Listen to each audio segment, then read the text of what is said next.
lines of male descendants of Stuart kings. This will now provide a benchmark against which other claimants can be measured, for all male-line descendants of Stuart kings should all have this unique Y chromosome. But what it does do is to scotch, once and for all, the assertion that Colonel Robert Sidney was the father of the Duke of Monmouth, rather than King Charles II, as some had claimed.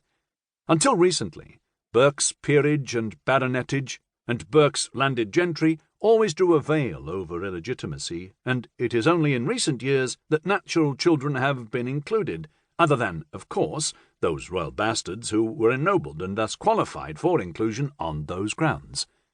Nevertheless, the stigma attached to bastardy has always seemed rather unfair, whereby the child is blamed for the sins of its parents.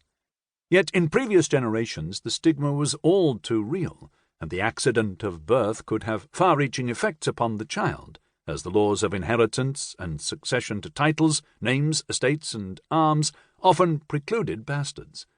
Yet, conversely, in the case of royal bastards, they were often given special titles, privileges, and positions, and the possibility of really lucrative marriage contracts, as we shall see. It is amusing to find that, even today, the Royal Archives Security Scanning System rejected our email attachment of this text because it violates our acceptable use policy on profanity, following inclusion of the word bastard in the title of the book. Cecil Humphrey Smith, the principal and founder of the Institute of Heraldic and Genealogical Studies in Canterbury, considers attitudes towards bastards in his thought-provoking article. In 1979, he published a number of articles in The Coat of Arms, entitled The Armorial Bearings of the Illegitimate Issue of the Kings of England, and he has now consolidated and expanded these thoughts into an article. Indeed, we acknowledge his contribution towards the heraldry contained in this volume. Moreover, in keeping with changing public attitudes, the law relating to illegitimacy has also changed over the years, and from 1926 in England, those parents who subsequently marry thereby legitimate any children they may have had beforehand, provided that they had been free to marry at the time of their child's birth. Under the European Human Rights Convention, bastards now enjoy most of the same rights as those children born in wedlock, except in the cases of succession to titles and arms.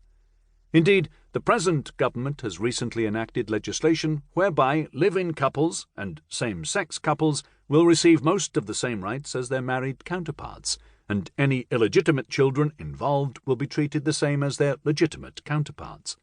However, this will not affect the laws of arms and titles.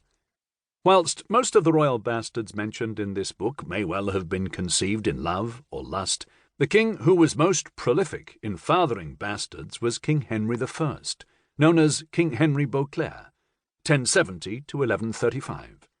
He realized that by utilizing a bevy of mistresses, he would be able to produce 20 or more royal bastards, as he did, who could then be married off to the leading families in Europe, thus promoting and strengthening his foreign policy. So, because his wife could only provide one baby per 9 months at best, he needed to resort to outsourcing. We start this volume with Arthur Plantagenet, Viscount Lisle, between 1462 and 1464 to 1542, the son of King Edward IV, but we have not attempted to include earlier royal bastards because these have already been covered in The Royal Bastards of Medieval England, 1066 to 1486, by Chris Given-Wilson and Alice Curtis, and elsewhere.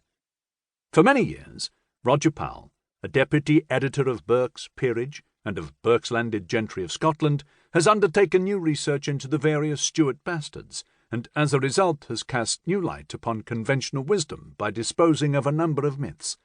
He has also assisted in identifying and assembling many of the illustrations in this book, which has helped to bring this motley collection to life. It is intriguing to see how many of the subjects share that distinct Stuart resemblance. As we have both had many years' involvement with Burke's publications, we are delighted that Burke's Peerage and Gentry are the publishers of this work, and we thank Dr. Gordon Prestongrange, Baron of Prestongrange, for having made it possible, and John Unwin for its design.